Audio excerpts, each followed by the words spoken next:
So, Patrick, thank you very, very much for agreeing to come on for what I think is our third session on Schuon. And you asked if we could focus on the servant and union, the chapter 14 in Logic and Transcendence by Frithjof Schuon. And I think the format is going to be that I will invite you to give us a commentary on the chapter. You can speak for 20, 25 minutes, and then we'll have a little bit of a discussion based on your commentary and on the content of the chapter. So over to you, Patrick. Thank you. Thank you very much, Reza. Yes, I chose this chapter because I think it's a very, very important chapter in terms of understanding the relationship between the intellective perspective and the devotional religious perspective and the way they relate. Readers of Schuon remember that he draws a very clear distinction in his works, in several instances, between what Hindus would refer to as the Bhaktic path, the path of devotion or love, and the Jnanic path, the path of knowledge. And in a certain way, to remain very elementary, the first path is characterized, or could be symbolized rather, by the number 2, whereas the path of knowledge would be symbolized by 1. And in this chapter, we have, in a sense, a meditation on the relationship between the two, that is, between the 2 and the 1. And the title itself announces that the servant presupposes that there is a Lord, and therefore that there is a relationship between the two. Union, by contrast, points in the direction of unity. Now, in fact, when we read the chapter, and particularly the latter part of the chapter, we realize that there is not only 2 and 1, but there are also, in a sense, 2 different kinds of 2, or 2 perspectives on 2, let's say, rather. There is the 2 that is, how should I say, the 2 that is irreducible, and that is precisely the 2 of the relationship between the servant and the Lord. Of course, when we think of the servant and the Lord, we think particularly perhaps of Islam, because in Islam, mankind is characterized by servanthood. Alasta bi rabbikum, am I not your Lord? Tells God to his creature, to his human creature. So, whereas God is the Lord. And of course, we find also this polarity in other traditions, needless to say, like Christianity. And of course, the fact that the relationship between servant and Lord is at the forefront doesn't exclude a dimension of love, as is all too clear in the case of Islam, since the Prophet himself is friend of God, is Habibullah. So, and in Christianity, conversely, we have an emphasis on love, which is not exclusive of servanthood. But at any rate, Schuon starts with a statement in this chapter that is highly paradoxical by the Imam Shazili, the founder of the Shazili order. Nothing takes one as much away from God as the desire of union with him. And here we have the word union.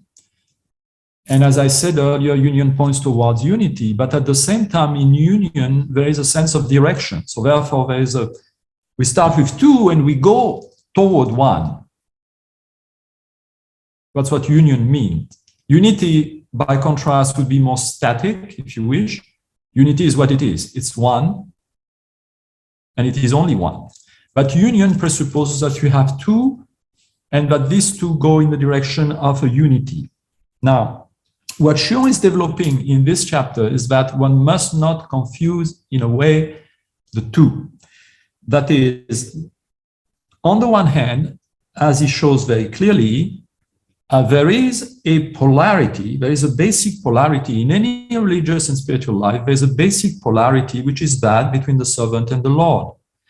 And as I said earlier, this polarity is irreducible, which means simply that the servant can never become the Lord. That's as simple as that. And that's the perspective that Judaism and Islam in their mainstreams emphasize. But there is another perspective, which is the perspective of the one, capitalized one.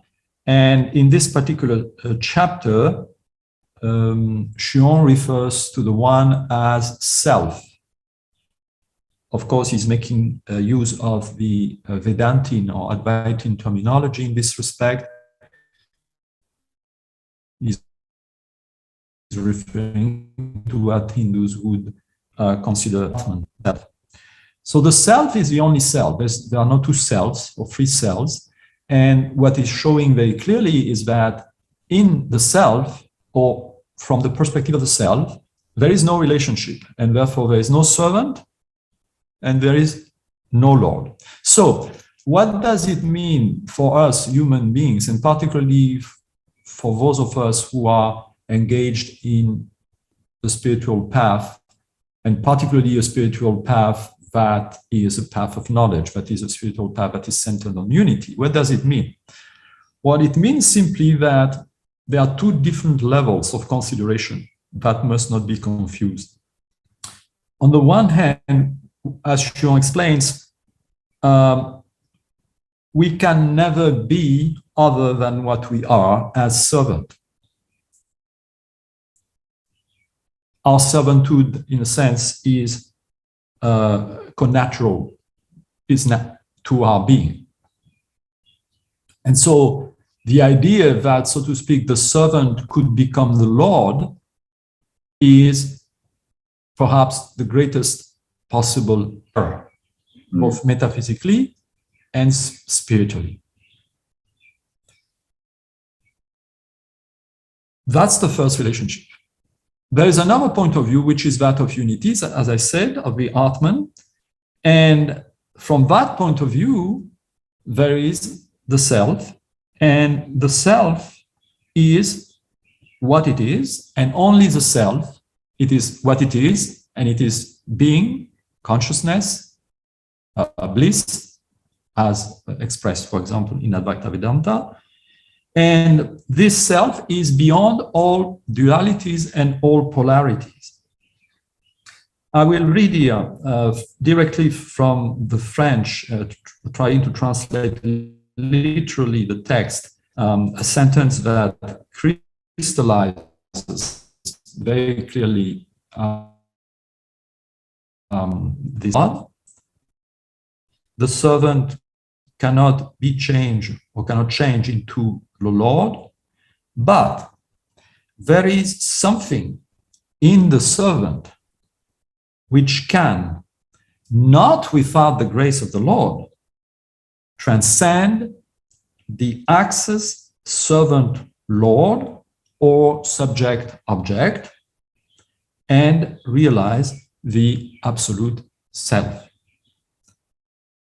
So it is quite clear here that that which transcends the axis man, God, is not a human reality. It is not a reality that pertains to the servant, but it is only the self, which is the immanent, innermost substratum, so to speak, of our reality, but which at the same time transcends the limitations of our individuality.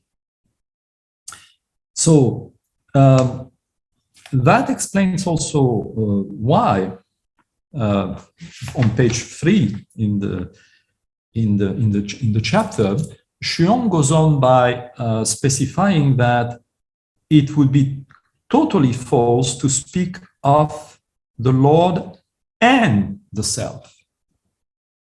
So that's another question which is connected to the first one. We have distinguished between the servant and the Lord. Now, the Lord, the divine Lord, what is the relationship between the divine Lord and the self? Well, here again, there is no relationship in the sense that God is the self, or the self is God, but considered from a different point of view. God is the self as objectified, as it were, by the human subject. Hence the duality between the servant and the Lord. The Lord is an object, it's the supreme object of worship, right? So that's why sometimes Schuon refers to God as an objectification of the innermost self. But it goes without saying that there is no distinction, there is no essential, intrinsic, real distinction between God and the self. If we speak, and I quote Schuon again here, if we speak of the self, there is no servant and there is no Lord. There is only the self, of which the Lord and the servant, or that which we call thus from a certain point of view, are possible modes. And if we speak of the Lord, there is no self in particular and different from the Lord. The self is the essence of the Lord of the worlds. Right? So it's quite clear that here it's a question of perspective, and it's not a question of nature, and it's not a question of essence. Now, one very important consequence of these distinctions is that has to do with the question of vocations, of spiritual vocations. I was referring at the beginning to the distinction between the devotional path and the jnanic path. And a point that is raised by Schuon toward the end of the chapter is that of knowing why the servant, why the human servant would seek or would want or would desire anything else or more than that which is its highest desire, that is beatitude, bliss, and happiness. Each of us, we seek happiness in this world and in the other world. That's the basic definition, in a way, of Aristotelian definition of mankind. Not only rational animal, but also seeking happiness. Happiness is, in a sense, the fulfillment of our entelechy, of our being. So why would we seek more than this happiness in the here below and above all, of course, in the thereafter? Or, which is another way of asking, why should we be interested, quote unquote, in the self? And Schuon answers this question at the end of the chapter in a very profound and inspiring way. He says, basically, it's not a matter of choice. It's a matter of tendency, intrinsic tendency, and you could say of nature. In other words, we do not choose a particular path. We do not choose a particular perspective. We are chosen by this path, or we are chosen by this perspective simply because it corresponds to our needs. In a sense, one could even bring into the equation, so to speak, the Buddhist concept of upaya. Upaya is a means, is a skillful means of attraction to reality. That's the way the Buddhas say it, right? So in a sense, each and every path, whether bhakti or jnanic or other, is a sort of upaya. It's something that speaks to us and that calls us because it corresponds to what we are and therefore to what we want. So the consequence of this is that some of us are predisposed to the way of love by virtue of their spiritual constitution, or the Buddhists would say their karmic constitution, perhaps. Others are predisposed to the path of knowledge. And for those who are predisposed to the path of knowledge, what is central, what is essential is this kind of pool, so to speak, of unity, this pool of the self, this pool of reality with a capital R. That's what interests mostly, not exclusively, but mostly and essentially the person who is on the path of knowledge. So in a certain sense, of course, the person who is on the path of knowledge is an individual human being who has need of happiness and so on and so forth. Obviously, there's no dehumanization, as Schuon put it sometimes. But that is not what is at the very core of his or her vocation. That which is at the core of his vocation is the search, so to speak, or the pull, should I say, search from a human point of view, but from the divine point of view, the pull of the one, the pull of the self. And therefore, there is no reason to raise questions about whether the servant would want more than this or that. No, it's just a matter of constitution. It's simply a question of tendency. There is something in us that is infinitely greater than us, and that wants to manifest, that wants to realize itself, that wants to know itself through us. As Schuon put it in this chapter, it is not us who knows the self, but it is rather the self who knows itself through the human being. That's a very, very important distinction. And that's one that bars any kind of pseudo-mysticism, this kind of pseudo-mysticism whereby the idea would be that I unite with the absolute. No, I cannot unite with the absolute. I can just let the absolute be through me or in me, as it were. That's all I can do. But I cannot unite with the absolute. In a sense, that would be the worst of what Muslims would call shirk or association. Because that would mean in a certain way that there are two absolutes, myself and the absolute. So at any rate, I'm looking at the time. Perhaps it might be a good time to pause and to you may want to Reza to raise some questions. Or yes, thank you very much, Patrick. That was an interesting and insightful commentary. A couple of questions that came to mind as you were speaking. Perhaps the first relates to some of the nuances that we may miss in the English translation of Schuon's original French. And I'm wondering about how it is that Schuon says in the French this extremely important statement in the middle of page 209 in my edition, the very first page of the chapter, where he says that that the servant cannot change into the Lord, but there is something in the servant that is capable, though not without the Lord's grace, of surpassing the axis servant-Lord or subject-object, and of realizing the absolute self.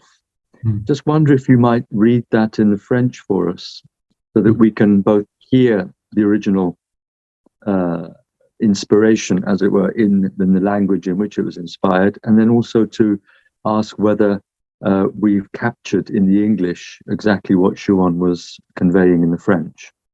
Yes, certainly. And I will also include in the reading the fact that some words are in quotation mark, entre guillemets. L'homme ne peut devenir Dieu, entre guillemets. Le serviteur ne peut se changer en Seigneur, mais il y a quelque chose dans le serviteur qui peut, non sans la grâce du Seigneur, dépasser l'axe serviteur-Seigneur, entre guillemets, ou sujet-objet, entre guillemets, et réaliser l'absolu soi, entre guillemets. Mm-hmm. Yeah, so we got all of the quotation marks, but I'm not sure that the English here, that man cannot become God. That is a perfect long look. But where it comes to the servant cannot change into the Lord, I don't think that has captured the French. What do you think? It may be. The difficulty here is that in French, the verb is a verb pronominal, a reflexive verb. Se changer en can be translated to change into, but it implies that you are the agent of the change, in a sense. That's the way I understand it. It's se changer. Yeah. Like a fairy would be able to change yourself into another form, let's say, in a fairy tale. So, and I think it's consonant, of course, with the previous clause. Man cannot become God, because becoming God also implies that you are the agent of this becoming. So, exactly. But I don't know whether in English there would be a way to introduce this. Well, I think one could actually more accurately translate the French into the English by saying the servant cannot transform himself into the Lord, because then the active aspect comes through. Mm-hmm. Whereas the simple statement, the servant cannot change into the Lord, implies that in the servant's being the object of some other action is impossible. Whereas if you say the servant cannot change himself or transform himself, then it becomes a complete denial of the agency of the servant to transform himself. And I think it's very important what you say, because it's also consonant with what Schuon explains a bit later, that there is no way from the servant to the Lord, so to speak, or from the servant to the self also. Right? So hence there is no possibility of changing oneself or transforming oneself into the self. So exactly. It's quite consonant, yes. Yeah. Yes. Thank you. Well, the second question I had was relating to what Eckhart says and what is quoted here by Schuon about the something in the soul which is not created and not creatable, and hoc est intellectus, encreatum et increabile. So if this intellect within the soul is uncreated, uncreatable, is it exclusively through the intellect that this transcendence of the polarity between servant and Lord can be realized? Yes, I think that's what Schuon states unambiguously in this chapter, that only the self can realize the self. So in as much as the intellect is not different from the self, it is only through the intellect and by the intellect that this self-realization can occur. Now, that doesn't mean that there cannot be or shouldn't be means whereby this self-realization is facilitated within the servant. In other words, the self can only realize itself in a context which is conducive to this self-realization. In other words, anything that would be contrary to a kind of surrender or transparency vis-à-vis the self would prevent self-realization by definition, right? It would be a negation or limitation or superimposition upon the self. So that's why, as you indicated, Reza, in your book on Shankara, Ibn Arabi, and particularly the section on Shankara, there is a whole cultivation of virtues, for example, of yogic virtues and moral virtues in Advaita Vedanta, which are considered to be prerequisites for self-knowledge. No, and how would you say this process of intellectual realization of the self harmonizes with what Schuon says here about the impossibility of the realization of the self apart from the grace of the self? So how does one bring into harmony this intellective process of self-realization and the process by which grace is operative and indispensable for the realization of the self? I think the difficulty lies with the word intellect, perhaps, because there is a human side to the intellect and there's a divine face to the intellect, as it were.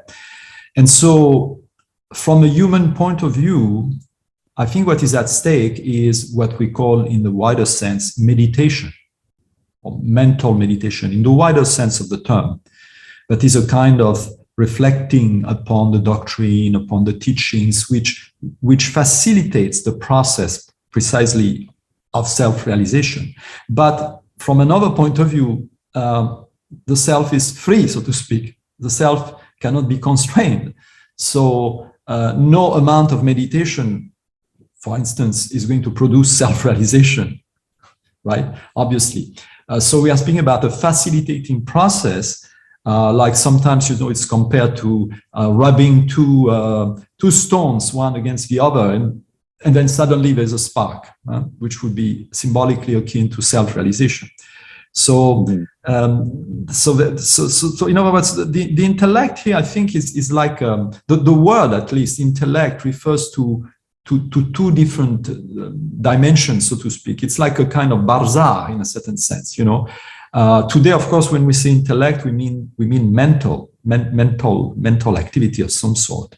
But of course, in Schuon's refer to something else. It refers to the divine ray, the divine light that falls or befalls upon us, and that's why he capitalizes it, as René Guénon used to do it also, of course.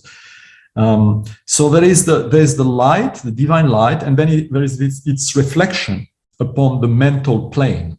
So from a certain point of view, it's the same light, because there's only one light, but from another point of view, there's obviously a distinction between the two. Between one is direct and the other is just an indirect reflection. Yeah, you mentioned Shankara, and as you're speaking now, it reminded me of one of the key concepts in his perspective, which is abhasa, the reflection of the light of the self within the jivatma, within the small self. And that if there's anything that can, as it were, experience, entre guillemets, in quotation marks, experience the realization of the self, it can only be this ambiguous thing, which is the reflection. It has something of the light of which it's a reflection, but it also is other than the light insofar as it is only a reflection. But that return of the reflection to the source whence it was projected is the only thing that you can refer to as this miracle of realization, that it experiences realization. And it is why, sorry, yes. Go ahead. And it is why sometimes Schuon would use the term reabsorption. Reabsorption. It's a reabsorption of the light, in a sense, or the reabsorption of consciousness. It's a reabsorption of limited consciousness within unlimited consciousness, or within the source of consciousness, or pure consciousness. Right. Well, just continuing for a moment with Shankara in relation to this chapter. When we talk about grace, and by definition, the operation of grace emerges from the personal creator, the personification of the essence, which I think is the way that Schuon here talks about the personal God. I think in footnote.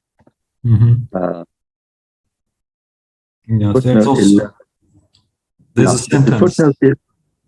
Footnote 11 on page 214 of my edition says, the personal God is in fact none other than the personification of the essence. So the question that arises for me here is that if grace arises out of the personal God, and this is the personification of the essence, from a kind of strictly Shankarian point of view, the personal God, the personal creator, Ishvara, is still within Maya, how can something that is, even if it be the pinnacle of Maya, how can something that is in the non-self be responsible for the realization of the self? How can grace from the personal God result in a realization of that which transcends the personal God, and therefore the source whence the grace flows?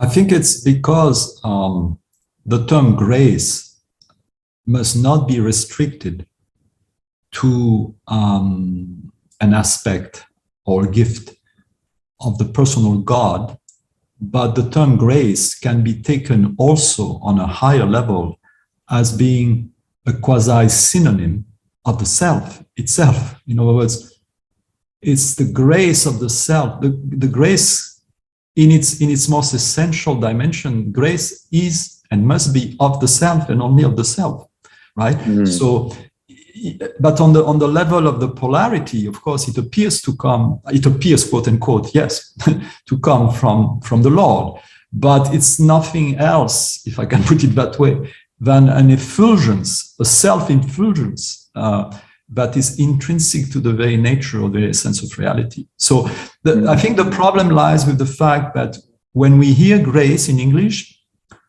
and actually Schuon himself actually writes about, the grace of the Lord. So it obviously corresponds to a very deep aspect of grace in Christian parlance and in Muslim parlance.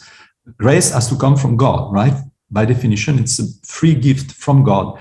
But I think that in an Advaitin context, the concept of grace goes in a way beyond this aspect of gift. And it has to do with the very nature of reality.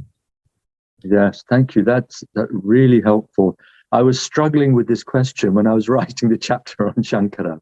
And I think you put it extremely well. Thank you. Also, perhaps one could say that the act, and this is also a problem, that we think of grace in terms of an act. And Shankara says that not even 10 million acts can ever result in knowledge. Right.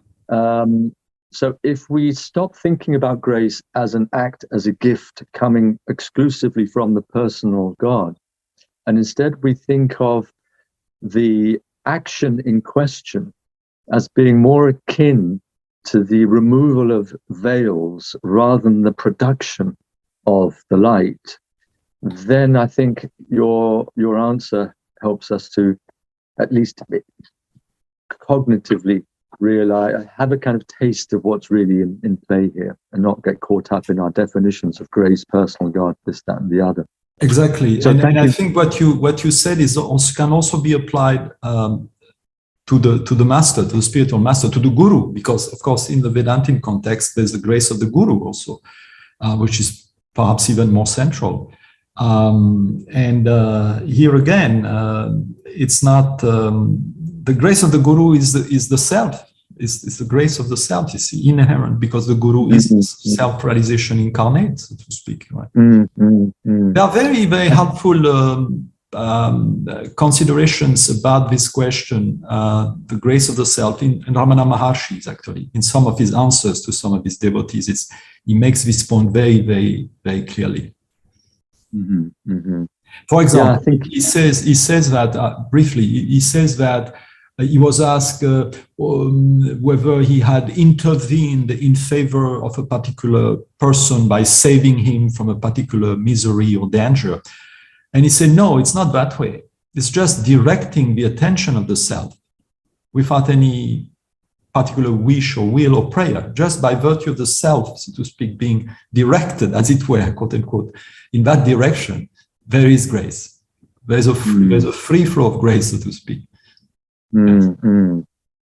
Yes, this now helps me to see the relevance of Schuon's resolution of that very intractable problem between the Eastern Orthodox and the Roman Catholic Church pertaining to the filioque, that when the Catholics added the filioque to the creed and said that the Holy Spirit emanates both from the Father and from the Son, and the Orthodox say, how on earth can you say such a thing? This is outrageous, that you're ruining the unity of the Godhead and the sole source of both the Spirit and the Son in the Father. And the masterful way in which Schuon says that both can be seen to be correct from different points of view, and that the grace, I think he even uses the word grace, the grace by which the Son, the grace by which the Holy Spirit emanates from the Father and comes into this world, is akin to the way in which a radius can be drawn from the center through the circumference before leaving the circle, as it were, the circle of divinity, and entering into the world. So that from a certain point of view, the Spirit only proceeds from the Father, the center, but in the process of proceeding from the Father, it passes through the circumference, which the Son constitutes, so that the Roman Catholic formulation can be justified from that point of view. And I think that helps us, what you were saying helps us to see the relevance of this, that the grace that emanates from the personal God in assisting the aspirant to realize the self that transcends the personal God can only have issued actually from the self itself. And, yeah, thank you for that. So another question that occurred to me is the relationship between the Bhaktic and the Gnanic dimensions. And you said at the beginning that the one who aspires to knowledge is the one in whom, I think you used the word the pull, he feels, or he or she feels the pull, the magnetic attraction of the self to something that transcends his or her own individuality.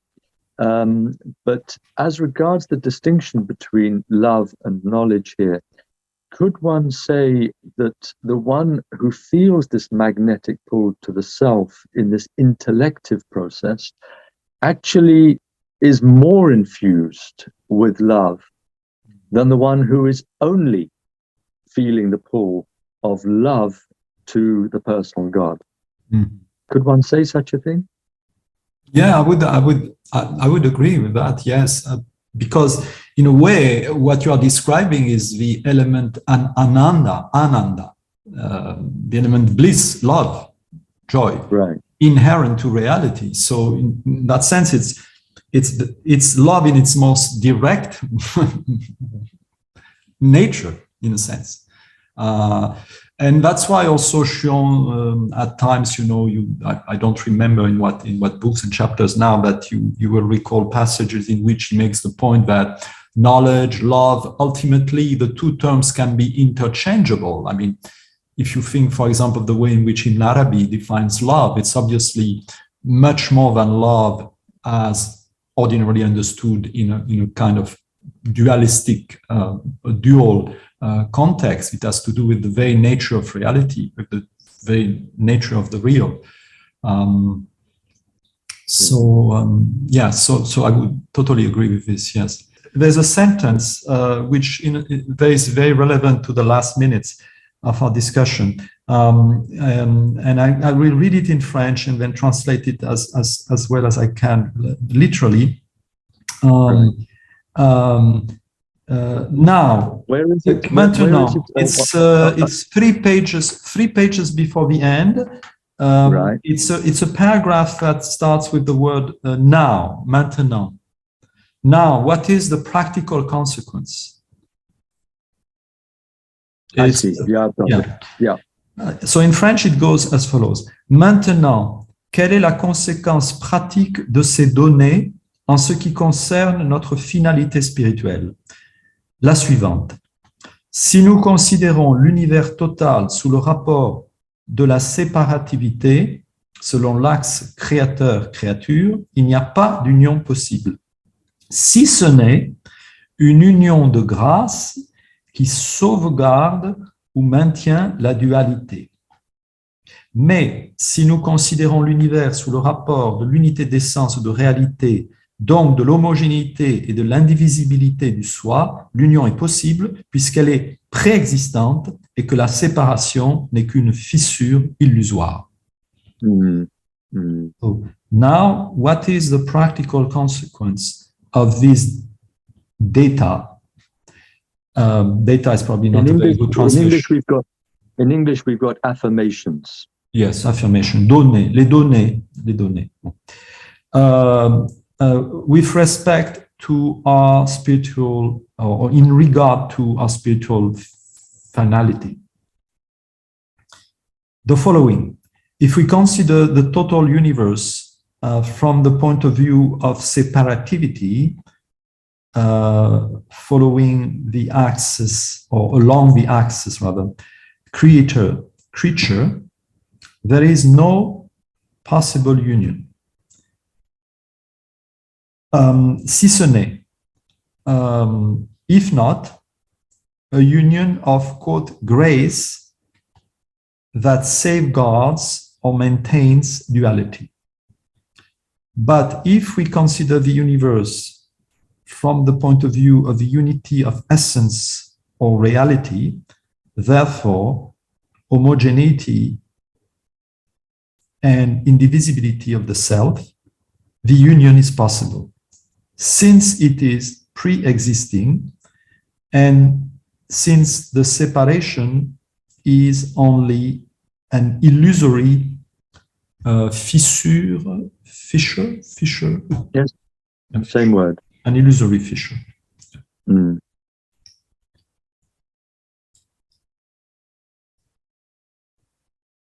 So we see here that there is, besides the relationship servant-lord and the unity of the self, Schuon also considers a union of grace, quote unquote, that safeguards duality. And in a sense, that's what I was trying to say earlier. Between the two and the one, there's also this two that tends toward unity. And that is the union of grace. Thank you very much, Patrick. Could we just finish by looking at the very final paragraph of the chapter, which I find tremendously inspiring, and I've gone back to many, many times in the course of my 35 years of reading Schuon.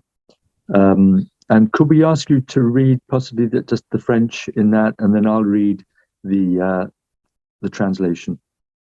The very last paragraph of the chapter? Where it begins, yes, the objection, in English it says, the objection mentioned about, well, we don't need that, just, it is therefore unreasonable to ask why a given soul. Yes. Or perhaps what I'll do is I'll read it in English, and then if you could complete it with the French, that would be a nice way to complete the session. It is unreasonable to ask why a given soul, possessing the intuition of the essence, tends toward the reality which it senses through the existential darkness. Such a question is devoid of meaning, not only in relation to the naturally supernatural aspirations of the Gnostic, but also on the plane of the affective mystic, where the soul aspires to everything it can conceive above itself and not to anything less. It is obviously absurd to want to impose limits upon knowledge. The retina of the eye catches the rays of infinitely distant stars. It does so without passion or pretension, and no one has the right or the power to hinder it. Il est par conséquent déraisonnable de demander pourquoi tel esprit, ayant l'intuition de l'essence, tend vers la réalité qu'il pressent au travers de l'obscurité existentielle. Une semblable question est dépourvue de sens, non seulement par rapport aux aspirations naturellement surnaturelles du gnostique, mais aussi sur le plan de la mystique affective, où l'âme aspire à tout ce qu'elle peut concevoir au-dessus d'elle et non à moins. Il est de toute évidence absurde de vouloir imposer des limites à la connaissance. La rétine de l'œil capte les rayons d'astres infiniment lointains. Elle le fait sans passion ni prétention, et nul n'a le droit ni le pouvoir de l'en empêcher. Thank you very much. Thank you very much. Thank you to both of you. Thank you, Reza. Thank you, Abdou. And I think I can.